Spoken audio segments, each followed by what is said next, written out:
ഊട്ടിയിലായിരുന്നു ഞങ്ങൾ താമസിച്ചത്. അപ്പോൾ ഊട്ടിയിൽ വന്നപ്പോൾ അപ്പോൾ ഞാനും അമ്മയെല്ലാം കൂടി കാണാൻ പോയി. അപ്പം അങ്ങേർക്ക് എസ് രാജേന്ദ്രൻ്റെ 2 ഭാര്യമാരാണ്. ആദ്യത്തെ ഭാര്യ പങ്കുചെന്ന് പറയുന്നത് മലയാളിയാണ്. രണ്ടാമത്തത് വന്ന് തമിഴാണ്, വിജയകുമാരി എന്ന്. അപ്പോൾ ആ വിജയകുമാരിയും SSR നാടകത്തിൽ അഭിനയിക്കുന്നത്. ആദ്യത്തെ ഭാര്യ ചുമ്മാ കുറേ പിള്ളേരായിട്ടൊക്കെ വന്നിരിക്കുന്നു. അപ്പോൾ ആദ്യത്തെ അമ്മയും ഞാനും കൂടെ നാടകം കാണാൻ പോയിരുന്നു. അപ്പോൾ അച്ഛൻ സുഖമില്ലാതെ കിടപ്പാണ്, അത് കാരണം അച്ഛൻ അടിക്കില്ല. അപ്പോൾ ഞങ്ങൾ നാടകം കാണാനും എല്ലാം കൂടി അമ്മയും കുറച്ച് പേരെല്ലാം കൂടി പോയിരുന്നു നാടകം കാണാനായിട്ട്. അപ്പോൾ നാടകത്തിൻ്റെ ഇടയ്ക്ക് വന്ന് ഇൻ്റർവ്യൂലൊക്കെ വിടില്ലേ, അപ്പോൾ അമ്മയും ഞാനും കൂടി പുറകെ ആ മേക്കപ്പ് റൂമൊക്കെ ഉള്ള സ്ഥലത്ത് അവിടെ എന്നെ കൊണ്ടുപോയി. അവിടെ കൊണ്ടുപോയിട്ട് അപ്പോൾ അവിടുത്തെ മലയാളിയാണെന്ന് പറഞ്ഞു ആദ്യത്തെ ഭാര്യ പങ്കജവല്ലി. അപ്പോൾ അങ്ങേരോട് അമ്മ പറഞ്ഞു, അമ്മയോട് പറഞ്ഞു, ഇങ്ങനെ എൻ്റെ മോളാണ്, ഇപ്പോൾ ഞങ്ങൾക്ക് കുറച്ച് പ്രശ്നങ്ങൾ. അമ്മ അവർ അങ്ങോട്ടും ഇങ്ങോട്ടും സംസാരിച്ചപ്പോൾ ഇവർ രണ്ടുപേരും ഒരേ നാട്ടുകാരാണ്, ഒരേ സ്ഥലത്തുള്ള ആൾക്കാരാണ്. അപ്പോൾ വളരെ അടുത്തവർ. അപ്പോൾ അമ്മ പറഞ്ഞു, ഞങ്ങൾക്ക് പ്രശ്നങ്ങളാണ്, ഈ കൊച്ചേ ഉള്ളോ, ഇതിനെ അഭിനയിക്കാൻ വിടുന്നുണ്ട് എനിക്ക് എന്നൊക്കെ പറഞ്ഞു. അപ്പോൾ വീട്ടിലൊക്കെ ഞാൻ ചുമ്മാ ഒക്കെ ഇങ്ങനെ പാട്ടൊക്കെ പാടി ഡാൻസൊക്കെ ചുമ്മാ അതൊക്കെ ചെയ്യും, ഈ റേഡിയോയിലുള്ളത് കൊണ്ടല്ല. അപ്പോൾ അമ്മേൻ്റെ വിചാരം എനിക്ക് ഭയങ്കര ഇഷ്ടമെന്നാ. അപ്പോൾ അങ്ങനെ അവർ പറഞ്ഞു, അങ്ങനെയാണോ, അങ്ങനെയാണെങ്കിൽ ഞങ്ങൾ പോയിട്ട് ഞങ്ങൾ ഇങ്ങനെ അത് അവിടത്തേക്ക് വരാനായിട്ട്, ചെന്നൈയിലോട്ട് വരാനായിട്ട് പറയാമെന്ന് പറഞ്ഞിട്ട് അയച്ചിരുന്നു. അപ്പോൾ അവർ നാടകമെല്ലാം കഴിഞ്ഞിട്ട് പോയി. അവിടെ പോയിട്ട് ഒരാഴ്ചക്കകം ഞങ്ങൾക്ക് അവിടെ നിന്ന് ടിക്കറ്റും വരാനുള്ള ഡേറ്റും ഇന്ന സ്ഥലത്ത് വരണം എന്നൊക്കെ പറഞ്ഞ് അവർ വിളിച്ചു പറഞ്ഞ് ടിക്കറ്റൊക്കെ അയച്ചിരുന്നു. അങ്ങനെയാണ് ഞങ്ങൾ മെഡ്രാസിൽ, ഞാനും എൻ്റെ അമ്മയും മാത്രമായിട്ട് മെഡ്രാസിൽ വരുന്നത്. അപ്പോൾ ഞങ്ങളുടെ വീട്ടിൽ കുറേ പിള്ളേരുണ്ടല്ലോ, അമ്മ എൻ്റെ കൂടെ നിൽക്കാനൊക്കില്ല. അപ്പോൾ എന്നെ വന്ന് SS രാജേന്ദ്രൻ്റെ പങ്കജവല്ലി ചേച്ചിയുടെ അടുത്ത്, ആ അമ്മയുടെ അടുത്ത് എന്നെ വിട്ടിട്ട് കുറേ പിള്ളേരുടെ കൂടെ ഞാനൊരു കൊച്ചായിട്ട് അവിടെ നിന്നു. അപ്പോൾ അവർ ഒരു ഡ്രാമ അവരൊരു ഡ്രാമ. അപ്പോൾ അപ്പോഴേക്കും ഈ വിജയകുമാരി എന്ന് പറഞ്ഞ ഒരു പ്രഗ്നൻ്റ് ആയിരുന്നു. അപ്പോൾ അവർക്ക് അവരുടെ റോൾ അഭിനയിക്കാനായിട്ട്, ഹീറോയിൻ തന്നെയാണ്, അവരുടെ റോൾ അഭിനയിക്കാനായിട്ട് എന്നെ എല്ലാം വെച്ച് കെട്ടി 13 വയസ്സ് എത്ര വലുതുണ്ടാവും വെച്ച് കെട്ടിയൊക്കെ ശരിയാക്കി. പക്ഷെ പൊക്കം ഉണ്ടായിരുന്നു, കാരണം ഞാൻ രക്ഷപ്പെട്ടു, ഇത്രയും തന്നെ പൊക്കം. അപ്പോൾ അങ്ങനെ നാടകത്തിൽ അഭിനയിച്ചു. റിഹേഴ്സലൊക്കെ കഴിഞ്ഞ് അവർ വീട്ടിൽ തന്നെ റിഹേഴ്സലൊക്കെ കഴിഞ്ഞ് അവർ ഒരു നാടകം, ഫസ്റ്റ് ഡ്രാമ. ഈ ഡ്രാമ കാണാനായിട്ട് MGRും അന്നത്തെ വലിയ ഡയറക്ടർ, ഇന്ന് മണിരത്നം എന്നൊക്കെ പറയുന്നില്ല, അന്നത്തെ വലിയ ഡയറക്ടറാണ് രാമണ്ണ എന്ന് പറയുന്ന ഒരാൾ, അങ്ങേരും കൂടിയെല്ലാം അവരാണ് പ്രസിദ്ധി നാടകത്തിന് വന്നിട്ട് ഇങ്ങനെ ഇരുന്ന് നാടകം കണ്ടപ്പോൾ MGRും അവരും പറഞ്ഞു, കോഴിപ്പെണ്ണി കൊള്ളാമല്ലോ, നമ്മുടെ പടത്തിൽ ഒരു ക്യാരക്ടർ ഉണ്ടല്ലോ അതിന് ഇങ്ങനെ കൂടെ അഭിനയിക്കാനായിട്ട്, പൊക്കമുള്ളത് കാരണം നമുക്ക് ശരിയാക്കാമെന്ന് പറഞ്ഞു.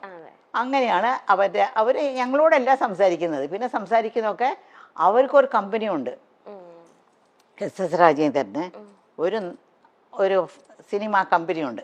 ആ കമ്പനി ആ മാനേജറോടാണ് സംസാരിക്കുന്നത്. അപ്പോൾ അവിടെ സംസാരിച്ചപ്പോൾ എനിക്ക് 3 വർഷത്തിൻ്റെ കോൺട്രാക്റ്റ് കിട്ടും.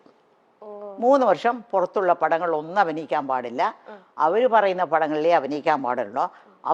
അങ്ങനെ അഭിനയിച്ചാലും പകുതി പണം അവർക്ക് കൊടുക്കണം പുറത്തുനിന്ന്.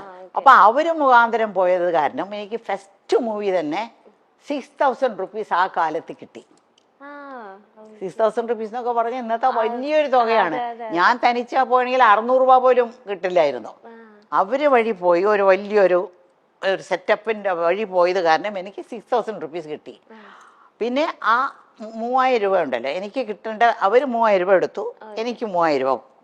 ഞങ്ങൾക്ക് അമ്മയുടെ, എനിക്കൊന്നും അറിയില്ല ഇതൊക്കെ, അമ്മയാണ് കഴുത്തിടുന്നത്. ഞാൻ മേജറല്ലല്ലോ, കഴുത്തിടുന്നു മേടിക്കുന്നു ഒക്കെ അമ്മയാണ്. അപ്പം ഞാൻ അമ്മയോട് ചോദിച്ചേ, എനിക്കൊരു ആഗ്രഹമുണ്ട്, എനിക്ക് എന്തെങ്കിലും തരണം, ഇതിൽ നിന്ന് എന്തെങ്കിലും തരണം എന്നോ. ഞാൻ അമ്മ പറഞ്ഞു ശരിയെന്ന് പറഞ്ഞു, ഒരു 50 രൂപ എടുത്തു കൊടുത്തു, എനിക്ക് തന്നു.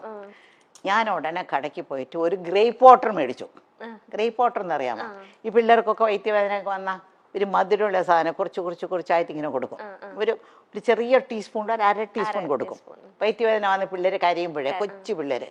അപ്പോൾ ഞങ്ങളെ വീട്ടിൽ എപ്പോഴും ഗ്രേപ്പ് വാട്ടർ ഉണ്ടാവും, പക്ഷെ ഞങ്ങൾക്കെല്ലാം തരത്തില്ല, ഏറ്റവും അവസാനത്തെ കൊച്ചിനെ കിട്ടത്തുള്ളത്. അപ്പോൾ ഞാൻ ആ സ്പൂൺ എടുത്ത് നക്കി നോക്കുമ്പോൾ എന്തൊരു മധുരമാണെന്നൊക്കെ തോന്നുന്നു എനിക്ക്.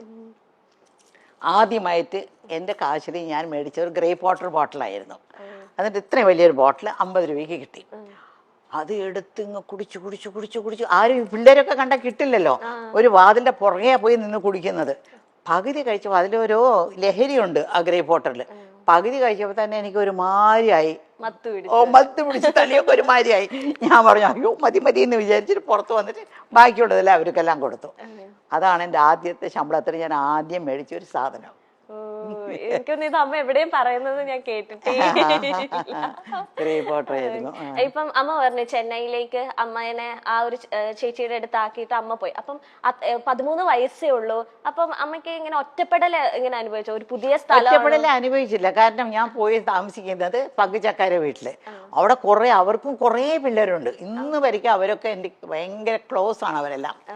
അവർ 4 ആമക്കളും ഒരു പെണ്ണും. പിന്നെ അവരുടെ ഫാമിലിയിൽ ഒരു ചാക്ക് അരി എന്ന് പറഞ്ഞാൽ അന്നൊക്കെ 100 കിലോ ആണ്.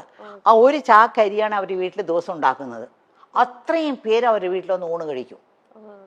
ആര് വന്നാലും പോയാലും അവർ വീട്ടിലും ഉണ്ടാവും. MGR പറഞ്ഞ് കേട്ടിട്ടില്ലേ, MGR വീട്ടിൽ ആര് പോയാലും ഊണ് കഴിച്ചിട്ടേ വിടുള്ളൂ. അതുപോലെ SS രാജേന്ദ്രൻ്റെ വീട്ടിൽ ആര് പോയാലും അവർ ഊണ് കഴിച്ചിട്ടേ പോകാവൂ. ഒരു ചാക്കരി. അപ്പൊ എത്ര പേരുണ്ടാവണം. അത് കാരണം ഒറ്റപ്പെടലേ ഇല്ല എനിക്ക്. കളിച്ചും ചിരിച്ചും ചിരിച്ചൊക്കെ അങ്ങനെ നടക്കും. അതിനിടയ്ക്കാണ് ഈ പാസം പടത്തിന് പോയി. അങ്ങനെ പോയപ്പോൾ പിന്നെ അപ്പോഴാണ് പാസത്തിൻ്റെ ഇത് ആദ്യത്തെ ദിവസം ആ നാടകത്തിലൊന്ന് ആലോചിച്ച് നോക്ക്. ആദ്യത്തെ നാടകത്തിൽ തന്നെ എനിക്ക് MGRന്റെ പടം കിട്ടി. അപ്പോൾ MGR ഷൂട്ടിംഗ് ആണ്. വാഹിനി വിജയ എന്ന് പറഞ്ഞ വലിയ സ്റ്റുഡിയോ ഉണ്ട് അവിടെ ആ സ്റ്റുഡിയോയിലാണ് ഷൂട്ടിംഗ് നടക്കുന്നത്. അപ്പോൾ ഷൂട്ടിംഗ് നടക്കുമ്പോൾ ഞാൻ ആദ്യത്തെ ഷൂട്ടിംഗ് തന്നെ ഞാൻ വന്ന് വിളമ്പും, ചോറിങ്ങനെ വിളമ്പും. അതിൻ്റെ കാര്യം മറന്നുപോയി. അതായത് ആ ആദ്യത്തെ ഷൂട്ടിങ്ങിൽ തന്നെ അത് 2 ഭാഷയിലെടുക്കുന്നത്, തെലുങ്കിലും തമിഴിലും. ഇപ്പോൾ ഒക്കെ ഒരു പടം ഇപ്പോൾ മണിച്ചിത്രത്താഴ് എടുത്തുകൂടെ നല്ലതുപോലെ ഓടിയ പിന്നെയാണ് അവിടെ മുത്തു എന്ന് പറഞ്ഞെടുത്തത്. അത് വേറെ ദിവസം നല്ല ഓടിയ. അത് അന്നത്തെ അങ്ങനെയല്ല. NTR എന്ന് പറഞ്ഞാൽ അവിടുത്തെ ഏറ്റവും വലിയ തെലുങ്കിലെ ഹീറോ ആണ്. MGR ഇവിടെ തമിഴ്നാട്ടിലെ വലിയ ഹീറോ ആണ്. NTRന്റെ പേരായിട്ട് ശാരദ, നമ്മുടെ ശാരദയില്ലേ, ആ ശാരദയും ഞാൻ MGRന്റെ പേരായിട്ട്. ഇപ്പോൾ ആദ്യം ഒരു ഷോട്ട് ഞാൻ അഭിനയിച്ച് പോയിട്ട് കഴിഞ്ഞ പിന്നെ ഞാനും MGR വന്നിരിക്കും. ആ ലൈറ്റപ്പ് ഇങ്ങനെ 2 പേരും, ആ ലൈറ്റപ്പിൽ തന്നെ അവർ 2 പേരും അഭിനയിക്കും. വേറെ ലൈറ്റപ്പോ വേറെ ദിവസമോ വേറെ സെറ്റല്ല, ആ സെയിം സെറ്റ് സെയിം ലൈറ്റപ്പിൽ ഓരോ ഷോട്ട് അങ്ങനെ എടുത്തോണ്ടിരുന്നത്. എൻ്റെ ആദ്യത്തെ ഷോട്ട് എന്ന് വെച്ചാൽ MGRക്ക് ഞാൻ ചോറിങ്ങനെ വിളമ്പി ഉണ്ടെങ്കിൽ അങ്ങേരെ ഒരു ചോറെടുത്ത് എൻ്റെ വായിൽ ഇങ്ങനെ വെച്ച് കൊടുക്കും. ഫസ്റ്റ് ഷോട്ട് അതാണ്, എൻ്റെ ജീവിതത്തിലെ ആദ്യത്തെ ഷോട്ടാണത്. അപ്പോൾ അത് അടുത്ത സെറ്റില് ഭാസ്കര മാസ്റ്റർ ഭാഗ്യജാതകം ഒരു പടം തുടങ്ങി. അപ്പോൾ സത്യ സാറുണ്ട് അവിടെ. അപ്പോൾ ഭാസ്കര മാസ്റ്റർ സത്യ സാറുടെ അടുത്ത സെറ്റിൽ ഒരു മലയാളി പെണ്ണ് അഭിനയിക്കുന്നുണ്ടെന്ന് പറഞ്ഞു. അതിന് തമിഴ് വരാതെ ഒരുപാട് പാടുപെടുന്നുണ്ട്.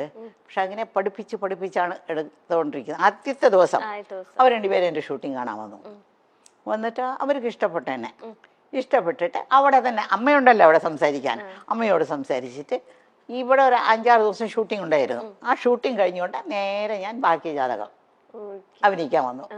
ഇത് ആദ്യം തുടങ്ങിയാലും റിലീസായത് ആദ്യം ഭാഗ്യജാതകമായിരുന്നു.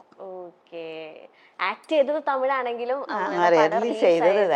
അതായിരുന്നു.